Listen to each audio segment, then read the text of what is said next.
Oh, you're good at this. Hello, and welcome to episode 300. This has been 6 years in the making. Yeah, I can't believe... Can you believe it's been 6 years already? No. I was 30 years old when we started this, and now I'm closer to 40. I literally turn 39 tomorrow. Yeah. Thanks, first of all, once again, to Four Sons for having us. And then, we can cheers to that. Cheers with your do. Oh, yes, my caffeine to keep me awake. And we have a special guest tonight, my buddy Derek Gibbs. His day job is playing bass for Real Big Fish, but when he's not touring, he's daydreaming about his old cars waiting patiently back here in California. Thank you for joining us, sir. Thank you for having me. Why do you keep saying my middle name? I don't know, because I think it's on whenever I get... is it on your Instagram? Yeah. Or maybe when I get text from you, I think I have your full name in there. Am I the only one who says that? Yeah. Or like your mom? No. Dad? No. But I like my middle name, so it's fine. All right, Chase, man. So, let's kick this off right away, and let's run through your fleet. Run us down through your fleet. The fleet, okay. 1964 Plymouth Fury. Yes. Do you want specs real quick? Or yeah, just the fuck car? yeah. 383, push-button automatic, two-door. What kind of shape is it in? Good original. Does it have wheels? Yes. Awesome. What's next? Oh, What's next? let's see. I know you have more than that. Yep. 1986 Mustang SVO. Yes, that's right. So that's the four-cylinder turbo. For you. That's the turbo Pinto motor. Correct. It's a 2.3 Pinto engine with a Garrett T3 turbocharger. The later non-turbo Ford Ranger engine. Yes. Yes. Which I cursed because it exploded on me. I had one explode on me. And burnt my arm to shit. Oh, mine happened when I was going 90 miles an hour. Very early in the podcast days, I had big blisters up my arm from that. I don't remember that. I think maybe I blocked it out. Yeah, you probably did. It was his arms are so yucky. It was pretty gross. Okay. I punched in the quarter panels. I was so angry at the car at that point. Golly. Yeah. Mine has not exploded, but I do carry a fire extinguisher. Good idea. Yeah. Number 3, 1968 Bronco. Love the Bronco. It's 351 Windsor? Not yet. That's in the garage. Okay. Came with a 289, and I converted it to a 4-barrel TBI. Right. Mm-hmm. So, I don't know. I've had that thing a long time. So that thing's dope. Yeah. We've been wheeling when our friend Mike Farino was in his FJ. I think he drove the FJ. His FJ Cruiser, or did he have a 4Runner? What was he in? He was driving a 4Runner. The 4Runner TRD Pro that I had because I needed shots of it. I had a Range Rover Velar. Oh, I remember when you had that. And Derek Gibbs brought his Bronco, which was easily the coolest one of the three. Yeah. Like the 4Runner TRD Pro is great, but somebody spent... Not me, because it was a press car. Somebody spends $40,000 fucking dollars on one if they can get it without a dealer markup, which they cannot. But when they go to sell it 2 years later, they get all of their money back. Yep. And the Range Rover Velar is a cool-looking, sleek, stylish Range Rover. Exact opposite value proposition. Yes, but it is actually capable off-road, surprisingly more capable than you think. For the first 6 months of ownership. Yes. Yeah. And then the Bronco was just badass. Big V8. Well, V8. V8. Yeah.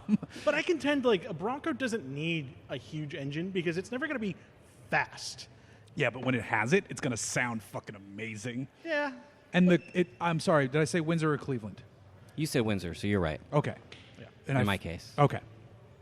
I keep meaning to ask you if you had pictures of me going up that trail where my suspension was articulating and I have stuff. to have pictures of you, yeah.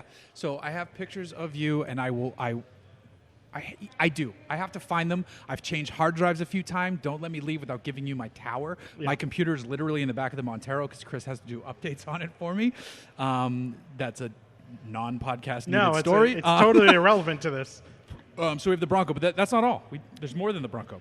Yep. I inherited, I guess you could say, a 1992 F-250. Right. So that's a long bed, extra cab, 460. Otherwise known as the Los Angeles parking nightmare. That's why I don't go to Los Angeles. Yeah. With it. One of my favorites right now is your free Subaru.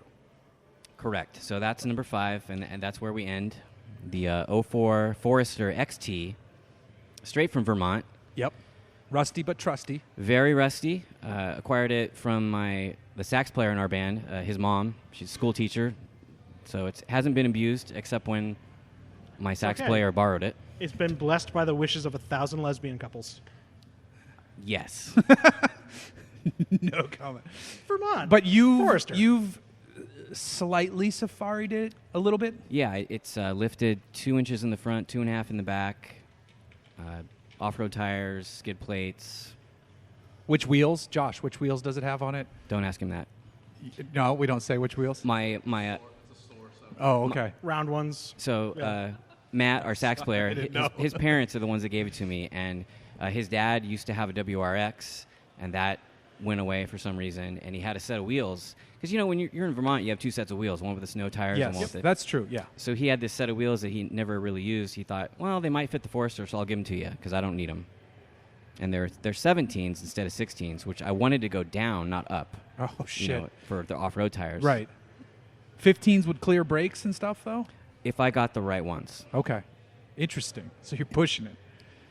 No, so the 17s are fine. Yeah, 17s are fine, but Yeah. going down would clear the brakes and you'd be okay. There were like 1 or 2 wheel manufacturers, I think, that made Okay. wheels that fit. All right. But there was a lot of money. So Oh. getting wheels with the car and using those without paying for them, Right. awesome. Better option. Yeah. Yes. It Always looks a better good, option. too. It does. And then what did you do? You 3D printed something for your gauge cluster? I did make a gauge pod for the Forester, Yes. so I could have an actual boost gauge, like with an analog needle, Mm-hmm. and then some switches for the lights that I felt the need to put in the grill. How long did it take to print that? I'm curious. Because you have your own printer. Yep. That was a big one. The main shell of it, I think it went overnight. It might have been 8 to 12 hours. That makes sense. That's Yeah. take a while, especially at home, like It also hobby depends on how printers, fancy right? your printer is. Yeah, too. hobby printer, I'm assuming. I mean, yeah, Yeah. I guess. It's not like, oh, tomorrow we're printing fucking houses. It's not and a sintered doors metal and- printer like they Yeah, get it's down not the like street local at BVI. motors or like they're Yeah. printing full cars. Yeah. Yeah. Now, I like the fact that, and we talked about this a long time ago. I think you have 2 newer basses that Yeah. they painted to match your cars. Yeah. So, Music Man, Ernie Ball Music Man, they're big car people. And when I sent them pictures of the Bronco and the Fury, they're like, oh, yeah, that's a great idea. And what colors are the cars? The Fury is amongst friends, I call it shit brown. But the touch-up paint that came with the car that the previous owner gave me says chestnut brown. That's a better marketing angle. Yeah. So they had a new color last year that came out called Dropped Copper, which is pretty close. A little That's- more metallic. That sounds, actually, you know what? That's what I call my shits, actually, oddly enough. Dropped so that copper. works. Dropping copper. Actually, this new C8's in like a dropped copper type color, and I really like that color. Yeah, that's true, actually. I feel like even though it's a 64, that brown color makes it not look like an antique. I think the Yeah. brown. I think the metallic brown and like the British racing green are starting to make a big comeback, which is fine with me because But also, to his point, a Fury, like, it wasn't brown. Everything was, like, silver or black or, like, bright red. Like, there wasn't, like, a lot of, Yeah. especially in American cars. Europe, yeah, it was darker greens and stuff like that. Yeah. But here, it wasn't like, oh, I'm going to get the new Fury or the Chevelle or the Nova in brown. No one did that. no.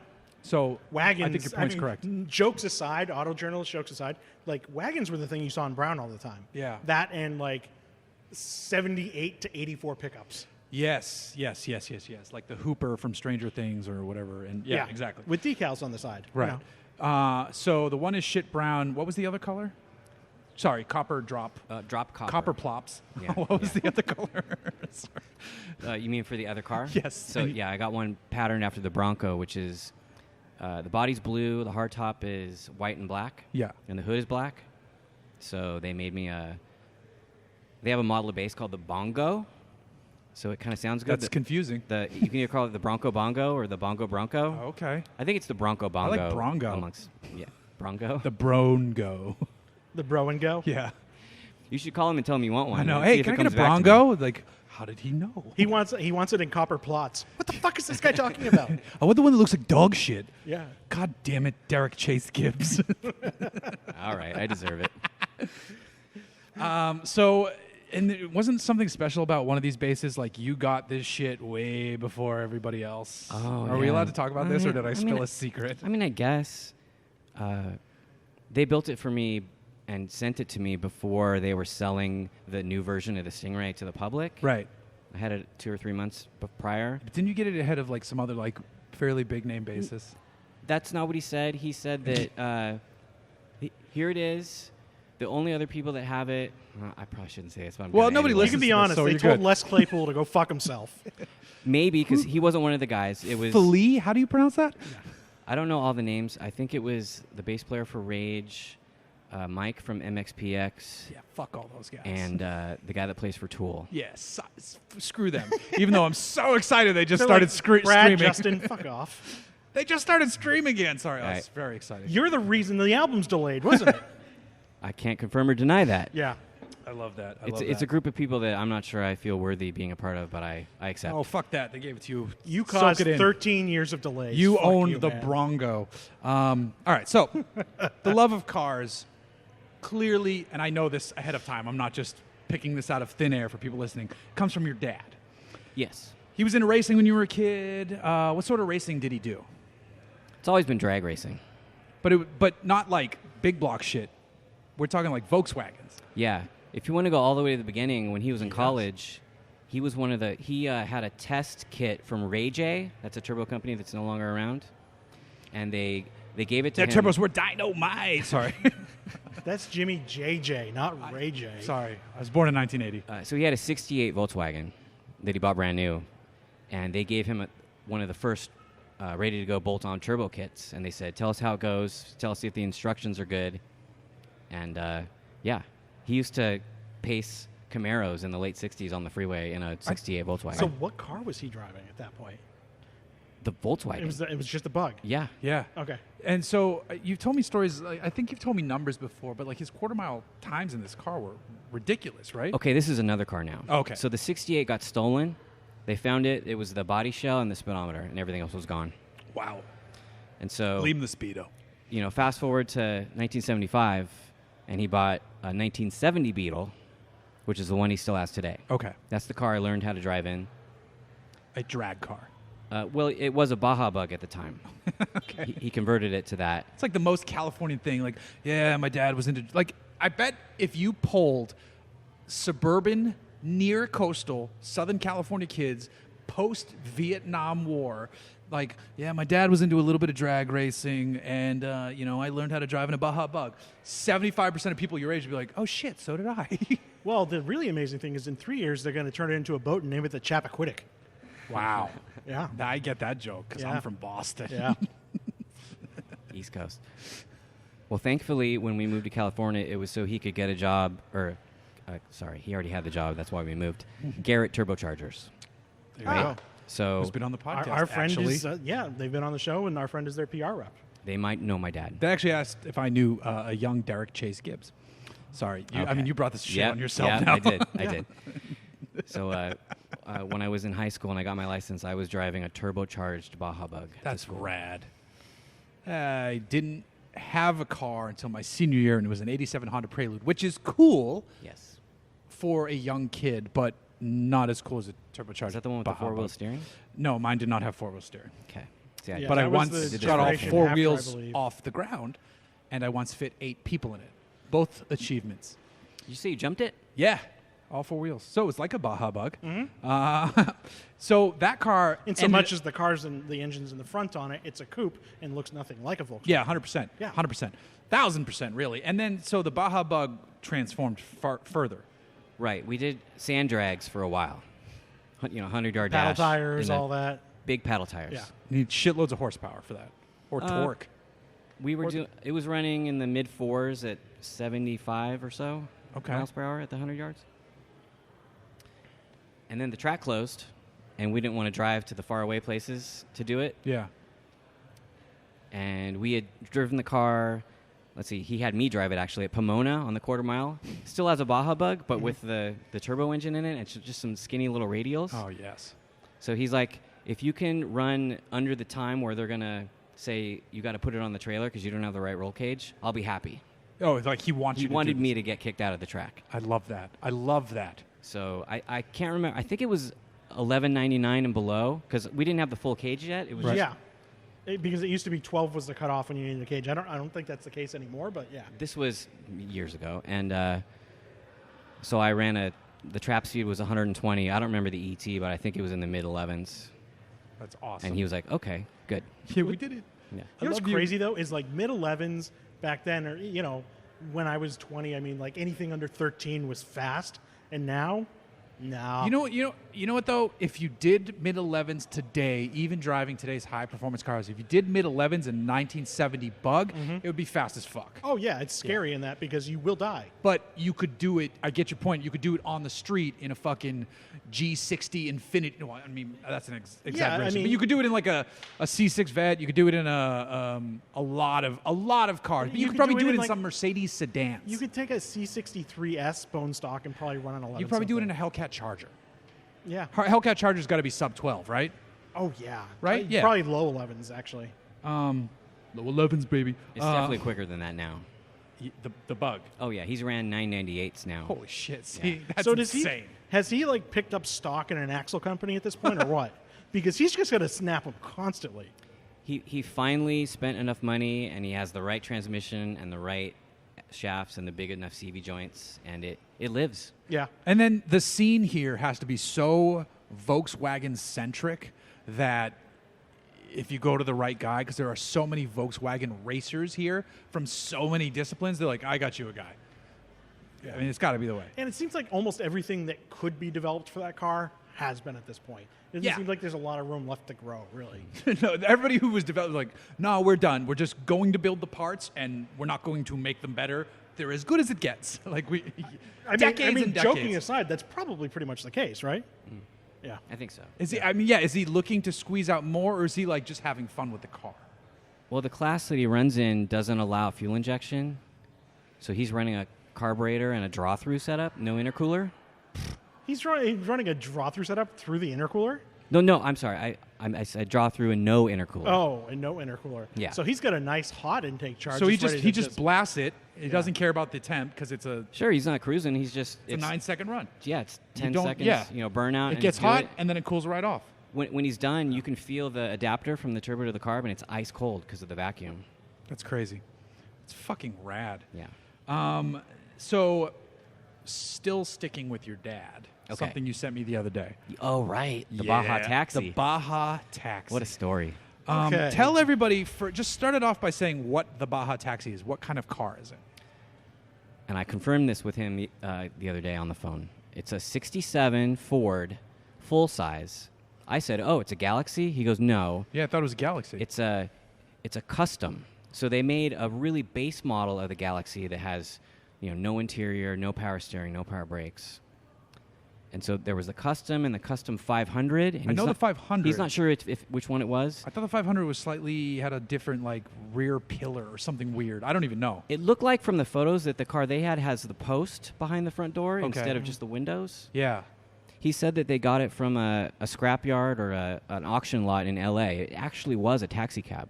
Oh, shit, really? Yeah. What a huge fucking taxi. So he was in Society, the SAE program? He went to Cal Poly Pomona. Okay. Automotive engineering. And so they built this. They built this amazing Ford Galaxy Plus, former taxi, into an off-road race car. Because that's what you do. Dude, California in Yeah. the 70s was the fucking place to be. Right? Did you see one of the pictures where that car is next to James Garner's Yes, Oldsmobile? I did, which is one of my favorite cars of all time, and this car is built in the same spirit. It was also next to the Bronco, the famous big Ollie or whatever. Big yeah. Ollie, yeah. Yeah. Okay. It, with its hood up. The Bronco had its hood up, fixing shit. This Bronco, the Baja Taxi is down there, and it's yellow, and it says Baja Taxi on the side, and it is fucking amazing. And I'm going to write up a piece on it for Hooniverse because it's just so fucking cool. I mean, there's also a famous picture of it on Los Cielo Drive right in front of Roman Polanski's old house. Excuse me? I'm not catching That's this reference. that's a very yeah. Yeah, you went esoteric as fuck there. Yes, I did on that one. Actually, it's not that. There's a movie about that right Okay. now. Yeah. So the car is super dope. Your dad built it.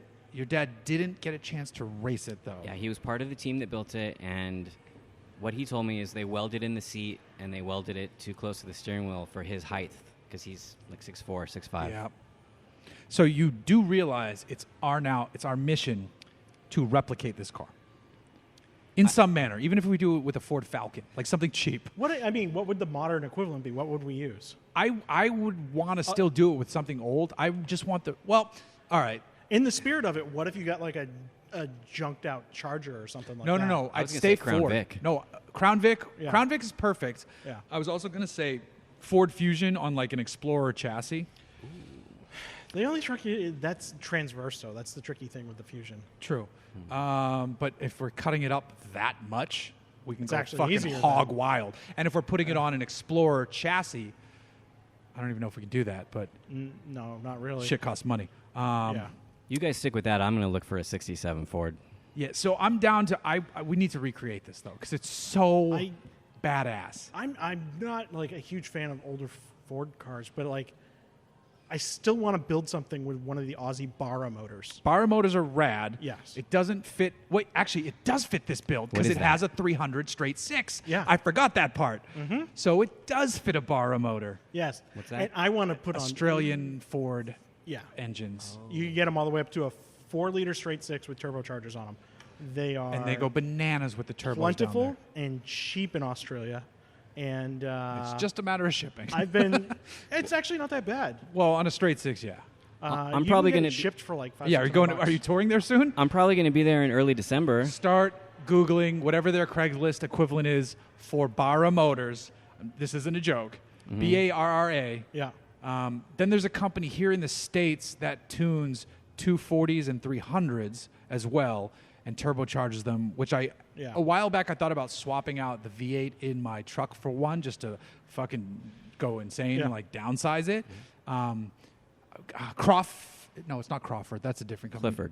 Clifford. Yes, it's Clifford. Clifford 6 = 8. Yep, 6 = 8. Yeah, exactly. They turbocharge. It's a Barra mindset, but here in the States. So you can do it with. You actually don't need to go to Australia. You can find 240s and 300s, and Clifford Performance has the parts to juice these fuckers up. They built parts for that taxi back in the There you go. There you go. Oh my I just God. like the. I'm gonna the- eat the this bar fucking just because, like, microphone. the Australian market has a ton of parts for Right. it, and it's readily available. You know. So I just need to check a 300 cubic inch 6-cylinder engine block. Yes.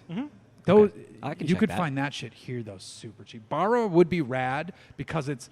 It'll be turnkey, fuel injected, fast, right out of the box. However, Yeah. the fact that it was Clifford originally, I mean, kind of a because our Lemons Ranchero is a straight 6, non-turbo, just a regular straight 6, and so I know someone who we could talk to about a lot of where those engines are because he knows where they're sitting. He has 2 extra ones in his garage. They're smaller ones though. He's even building a car with his son, who I think is like 6 right now, and they're working on the car together because it's his car. They're slowly working on it. When regular cars, when they were doing the Falcon build, I was trying to convince them to do a Barra motor that whole time. It would have been cool. It would have been so damn cool. It would have been cool. And they're cheap. Like you can get them here for like a little over $2,000. Like, and for long, like you can even get them with a transmission for not much more than that. Yeah, I think we can go much cheaper though. I think we can go cheaper with Clifford. The fact that Clifford was involved changes this dynamic for me mentally so much. So switching back to modern times, non-Baja taxi stuff. You travel a lot. You tour. You go. You just got back from Europe. You were and the States and all this stuff. Strictly overseas. Are there any memorable car-related moments that you can think of, or are you drinking too much White Claws? I don't drink White Claws. I know. I know you don't. I just had to say that. Josh, do you have something to say about White Claws? No. He's shaking his head. No, we don't have time. Let's see. The first one that comes to mind is a UK festival, which most of them are very rainy and muddy. Everyone's wearing wellies, rain boots. Hold for compressor. Yep. I can. Well, you know what? I'm going to keep talking over that because I don't feel like editing it out, and everybody will know And that was a honestly, compressor. These are so directional. I don't directional. even know if it picked it up because These are are the very- mics I use at SEMA. These are very professional. So So it's possible we're bitching about something that no one even hears. yes. Everybody here just. Okay. England, Yes. muddy. Wellies. They had little Land Rover Defenders Yes. that were shuttling band members to and from the bus to the stage or wherever you're at. Yeah. I was like, oh, this is awesome. And so they take us to the stage, and we're hanging out, and we have a little dressing room like box that they set up for us. I don't know how else to describe it. We have beer, and one of the ladies that was in one of the Land Rovers says, "Oh," because they were a club, so they all knew each other. The Land Rover people, they volunteered at the club. Yes. Oh, could we have some beer? Like, okay, sure. Fucking driving the truck. Exactly. Okay. So she starts grabbing bottles and handing them to everyone that's in a Land Rover, driving a Land Rover. Like, all right. So it's going to be this kind of party. Yeah. Hey, All right. it's on private property. I'm still here. That's definitely memorable. You're like, I'm going to walk to the stage. Take my bass, though, because I'm not carrying that shit. That's okay. Okay. Have you ever seen a car overseas where you're like, fuck, how do I get that home? Or are you just like, nah, my Fury, I have too much shit as it is, especially with a fucking long bed.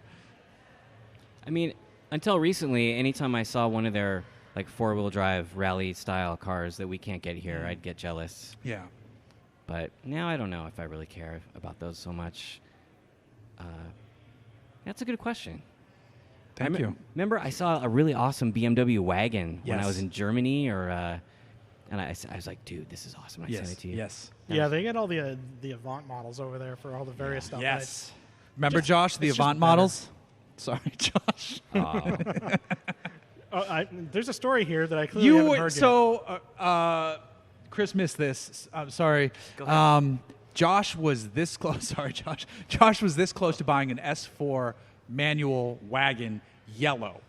Basically, the rarest shit of the era of that car, Yeah, with all the maintenance done to it. I'm repeating what you say because you're not speaking into the mic. we got a mic here too. If you want to jump on. And the motor was freshly rebuilt, so I don't have to do any of that.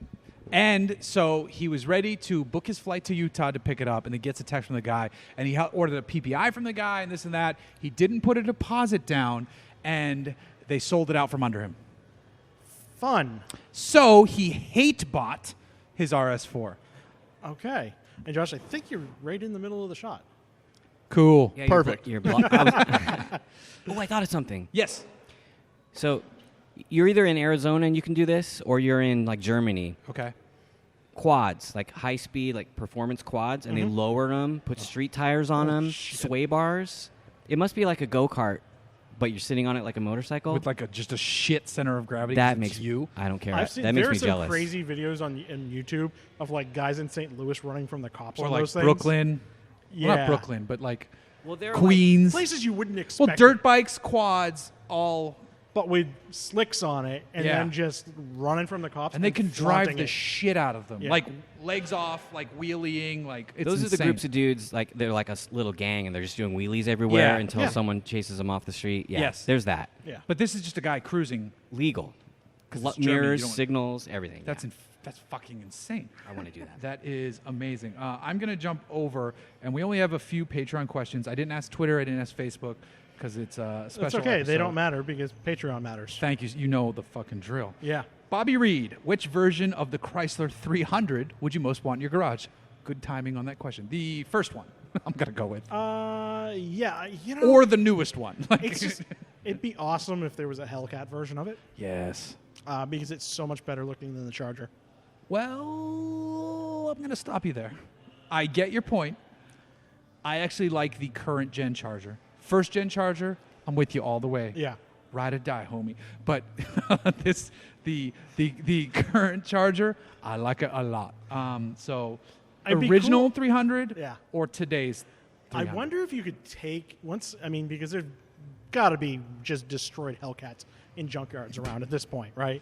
Yeah. I And the wonder if engines still go for like $25,000. You could probably take the interior and everything out of one of those and plant it into a 300. 1,000%. You have to. It has to bolt right in. Probably Has close to bolt anyway. right in. Yeah. If it didn't, like there's an Italian guy across going, mamma mia. What the fuck? So, Yeah. Or a Canadian guy actually swearing his ass off. Sorry. Dan Well, it's Mosqueda. Toronto, so he was Italian Yeah. anyway. Dan Mosqueda, I'm enjoying my E46 M3, but I really miss Apple CarPlay. I'm looking at, this is a really question for you. Yeah. I'm looking at a solution which works with the CAN bus and BMW iBus. Am I denigrating the originality of the car, extending its useful life? I say no, put it in. Yeah, just keep the original radio. If you want to turn it back to stock, you plug it back to stock. It's not a big deal. There you go. Craig on McBride. This podcast has been the joy of many commutes. I hope that the hiatus will be short-lived and that you'll find a less stressful way to continue producing the content. Best of luck. Cheers. That is not a question, but thank you. Should we address that now for people that No. I have it written down. Don't worry. I took notes. I'm actually trying to be professional, even though I need another beer. It's almost like we've done 300 of these or something. I'll get to that too. Brian Pocock, if Hooniverse was a brewery instead of a website, what kind of beer would you make, and what would be the car-themed names for each beer? This is the best question in 300 episodes. The flag brew would be the Copper Plots. You don't understand how much research I would need to do to properly answer this question, because I could dive into like why we need to have a few Gosas and Saisons and double IPAs and we don't need to go too heavy on the barrel aging and this and that. Like I want to be a more open, appreciating, but then we would hide stuff in the back and the names would be insane. And this question, I should write you a separate 50-page email about how my dream Hooniverse brewery would go until we'd get sued for using that name. And you could also call it Hoonibrau. Hunebrow. Ooh. That implies German, though, and I actually don't like the way that Germany brews their beer, so... But details, come on. That's a big detail, though. Dina Honda. Hope this isn't the last one. 2 exclamation points. So my wife got into an accident on the 31st of July. They T-boned her 2017 Impreza Sport Wagon. I think it's totaled as the B-pillar got bent in both driver's side doors to the point that they had to use jaws of life to get her out. She is good, and thank God no injuries. Now she wants a 2019 Macan. But I don't want to spend $60,000 or more. What is comparable that we can get under $40,000 with adaptive cruise in an SUV or CUV? A 2015 Macan. Yeah, honestly, if you really need that car, or go bigger and get a Mazda CX-9 because it's fantastic. I mean, if she really wants a Macan, I bought mine with 40,000 miles on it for like $41,000 at CarMax with a 6-year warranty. Did you just hear that? He just told you can save $20,000, and you don't need a brand new. That was $40,000 off the original sticker on my car. No, $20,000 off their what they're budgeting. Oh yeah. And you can, if you're willing to go lower mileage than that, like there's a lot of options between $50,000 and $40,000. Tons of options. Yeah, tons of options. Do you have a question, Mr. Alexander Broom? To put you on the spot. I'm just happy to be here. Okay, say that in the microphone though, so everybody can hear you. I'm just quite happy to be here. Great, thank you. All right, so talking about the podcast now. First episode on Shout Engine. Do you have any idea when it was? 6 years ago, that much I know. March 6th, 2013. First episode of the Reborn Hooniverse podcast up, because there was actually another version prior to this hosted by Alex Kirstein, who used to write for us and has since gone on to Autoblog. Blake Z. Wrong played a major role for a very large portion of our run. Very important to Hooniverse podcast. Yeah, and Blake's a good friend. He just moved on the other side of the country. So. Yep. Zach Clapman played a very big role, too, early on. Yep. One of the funniest, wittiest peoples I know. Now Zach is too busy to do anything, really. He's a very busy man doing very good things. I'm glad he got screen time on the drive. That man deserves to be in front of a camera. Yes, he still is not getting what he deserves for the amount of work that he does. He's a great producer. Yeah. He's good behind the camera. He's fantastic in front of it. And he's not a dick to work with, which counts for a lot. No, he's a wonderful person. Yeah. I'm looking at the camera now, trying to Zach, be professional. Yeah. So I wore this shirt because I thought then there would be 2 of us that had nice shirts. Me and Zach. Because Zach always wears nice shirts? Yeah. Okay, I didn't know that. Yeah, generally. I didn't know that was a thing. Yeah. He doesn't dress like an absolute slob. She's shaking her head at your joke over there. I can see it. She's off camera, though, so no one gets that. All right. Everybody's favorite episode that I constantly hear was Scotland, which was an episode, I don't remember the number. I was fucking hammered in a castle in Scotland on the banks of Loch Ness. And even the PR person it was an Aston Martin trip. It was one of the best press trips I've ever been on. He even listened to it and said it was great. I don't know why you guys like that one that much. My personal favorites are probably the 2 Gail Banks episodes, because he's just fucking unreal. I love having Gail on any show. He's a great guest. And then he's so good. And the fact that he's fucking friends with Sid Mead blew my mind when we learned that. Every time I talk to Gail, he's got new stories about inventing something or doing some crazy thing 40 years before anybody else did it. He's clearly coming on to talk about like something to promote, but it's so minor, it happens so quick, and then his stories are fucking incredible. Right. Well, and the other thing is when he comes on, because of the style of the show, we treat him like a person, and We let him- don't just talk business. Yeah. So that goes for a lot, and I much prefer conducting shows like that. But he's also one of the guests where you can ask him a question and then just like go like this oh yeah, because you want to just. Gail is great on mic. And that didn't read on. That read on video, but that didn't read audio. I leaned back and crossed my arms. So, but also, episode 100 was great because that Blake was still there. I think we might have been at your house, and then we met people out, and I expected no one to show up. And we had like 15 people. John Kerry brought his blue Porsche. It was good times. 200 was awesome because Matt Farah tweeted about it, and we had a ton of people show up.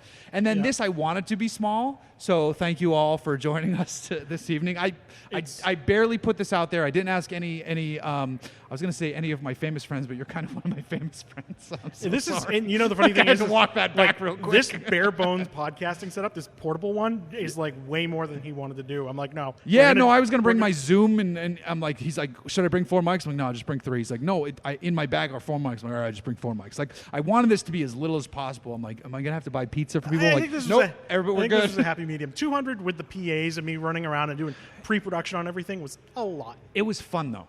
It was. We had some of our friends in town. It was a lot of fun. Joe was here. Yes. Yeah. And then my final favorite episode, besides 300, Derek Chase Gibbs, Keep going. the Justin Wilson episode. Yeah. Because we got to interview an IndyCar legend. I don't know how long it was before his accident. Maybe 8 or 9 months, something like Yeah, that. so that's a very meaningful episode to me, Yeah. and so that one was nuts. And then Scotland was fucking rad too. So Yeah, let's see. I did a lot of the SEMA episodes. Again, I think I'll probably be back there this year with Magnaflow, but obviously not doing Hooniverse. Just kind of organizing things for Shout Engine and probably doing another podcast that I'm working on right now. But Magnaflow has always been great. do you want to give details of that, or no? You don't have We'll get to? into it after this. Okay. After this. No, So, no, we've talked, but I don't know if you want to. Yeah, we'll wanna go wait? over our stuff Okay. and then, just the SEMA episodes were great. I have to thank the guys at Con Media, too, for also helping line stuff up at SEMA. And those got better every year. Yes. Like, they were good, and then we had some complaints, which I was like, you know what? Fuck it. I like these episodes. We're going to keep doing them. And then we kept, and I wouldn't even be there, and you just ran it, and it was awesome. And every other SEMA year, people were like, these are great. I'm like, I fucking told, like, just hang in there. Yeah, that's a big production. People have no idea. Like, I have to wire a full stage out and everything. It's basically almost like, you know what it's like. It's like going on tour, basically. And not as crazy as your setup, but still. The one year that I came out there, Yeah. we were all excited because Chris gave me this huge calendar of like we're interviewing these people. I'm like, fuck, this is amazing. And I prepared all this shit, and we were the lowest person on the totem pole that year. And they're like, this person got bumped, this person got bumped, this person. So like we got kicked in the dick the whole way. Yep. You stuck with it, and then the next year it was even bigger. And you Oh, yeah, crushed it. yeah. I was, Magnaflow and we talked about that. And we ironed it out. Well, it was not on them. It No, was we on know who other it was on. people's- Yeah, we're not gonna say It was who it on was other on. people's poor behavior. Yeah. So People we basically- like. People we like, so we're not gonna people talk we shit. like, but just we're not being considerate that week. Yeah. And it's not the smoking tire. If anybody is trying to No. guess, no, it's not No, Matt. no. Borla were assholes, but not them. Yeah, that's funny. I forgot about the Borla booth. Yeah, But no. no, it has nothing to do with Borla. It's a Borla- totally different podcast yeah. who we're friends with, which is why we're not saying who it is. Yeah. We will as soon as we hit stop. But yeah, doing SEMA every year is real fun. Probably be back again this fall. More details on that to come soon, real soon, because it's August. Yeah, So. I would say follow you on Twitter, but no. No, I got off of social media because it's toxic shit. Right. It gives you the copper plops. Shit, maybe that's the title of this episode. But I Copper already wrote plots? something else down called. But I spelled it wrong. Fuck, I don't remember what it said. I hit my buttons too fast. So, right, exactly. So for now, and I've been talking about this continuously over the last few episodes, we're hitting pause on this podcast. We wanted to get to 300. There's going to be some evaluation of things, efforts, etc. What we put in, what it gets out. For us personally, it's a lot of work. So like, it's not like, I don't want people at home thinking like, oh, it's just a fucking podcast. Like, it's more work than you think. It's not an insane amount of work, but Chris has a shit ton of other work. I have a 4-year-old daughter. I have a huge contract gig with the Kelly Blue Book stuff that I've been talking about. I still have to try to keep Hooniverse alive. It's a lot of work. And then you add the podcast where you're like, hey, I'm going to be gone for a bit on Tuesday nights because I'm doing this thing. So if I was getting, $50,000 a year to record, like that's insane, not $50,000. If I was getting like any money to do this at all, minus Patreon, I love you guys. Even though the last 3 months I have hit pause on them, so I wasn't charging them. So the last 3 months, even though they're still better than all of you, I wasn't charging Patreon this last 3 months. So I want to just say thank you all. I'm going to look at the camera now. Yeah. Thank you all so much for listening. Yeah.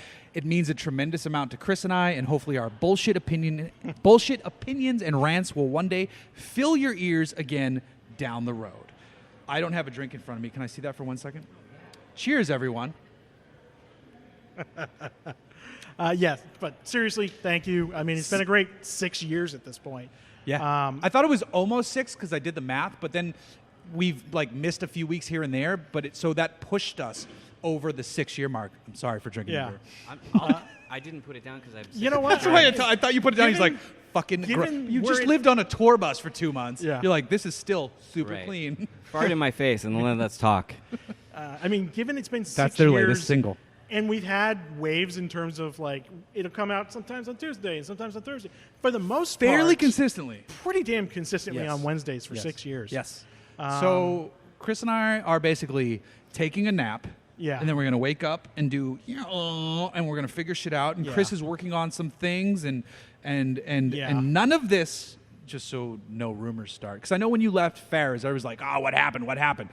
This is just Chris and I are like, and it's literally me going. It's more me because Chris is like, no, we can do this. I'm like, no, dude, we need to hit pause for a minute so I can evaluate. So it's definitely more me. There's no harsh feelings whatsoever. Fuck you, I should man. Also, Fuck. No, I was kidding. Before I forget to, I need to also thank John Klein for stepping in at SEMA a lot. Yeah, Klein killed it. And also Jason too. Yes. Jason, co-hosted so many. Anybody times who's co-hosted over the years, all of our Yeah. fantastic guests. John's done a lot of them though, so I really got to say thank you. Yes. Corey for all the great guests over the years. And of course, Musto and Larry for coming on every SEMA. And Broom making and Company the for coming to funniest 300. shows. Thank you. Broom and Benz. Yeah. You know what? Those are my favorite episodes. The ones when I get Musto and Larry together. Yeah, because they're good. Oh my God. And they're Alana, like a married couple. You're one of my favorite guests of all time. Yeah. So I mean, it's just a time issue. Should we end it on a high five? Triple high five? You guys want to sit next to each other? I can move. No. Well, we're gonna high five this, and then the other thing I'm gonna say is that while this is shutting down, That was the last call bell. Wrap it up. I get it. Yeah. While this is shutting down, sometime in September, there's a new podcast starting up with myself and Joe Carriotta, who's been on this show before. Yes, Joe Q. And it goes under the name of Fuel Cult. Fuel Cult. Keep an eye out and an ear out. And it will be fuelcult.com. And the first project that we're actually going to be doing for that is we're going to be doing a big suspension and brake upgrade. The guys at Essex Parts, the official North American distributor for AP Racing, are donating brakes for that project. So we're going to cover that first. Bam. So as this takes a pause, new shit is reborn. Call that the Fuel Cult Phoenix episode. Yep. I just gave you your title. You're welcome. Fuelcult.com. He bought the domain. I already have it. Yeah, of course I did. Cool. All right. I need another beer, which is a great way to end. Official hiatus. Official hiatus. Yes. Not. This isn't the end, but it might be. Bye. Bye. Hi, everybody. I'm Chris Hayes. You may know me from podcasts such as The One You Just Watched, also known as Hooniverse, and The Smoking Tire. Well, as you well know at this point, Hooniverse is wrapped up after 300 episodes. We're on a hiatus. We don't know how long it's going to be for, but in the meantime, I've decided to start another show. That show is called Fuel Cult. Fuel Cult will cover a lot of the same topics that we did on Hooniverse. However, we're also going to deep dive into projects, and we're going to sit down and have one-on-one interviews with interesting people from the industry.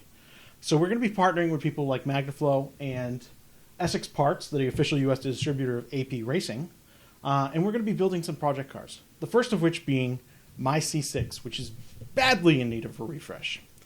So, thanks to Jeff for 300 great episodes once again. And I look forward to starting out Fuel Cult with my good friend Joe Carriotti, whom you may know from The Smoking Tire and Hooniverse. He's made appearances on both. Thanks again for watching all these years, and we look forward to the new endeavor. Go to fuelcult.com, sign up for the mailing list, and we'll let you know as soon as the new podcast is out. Thanks.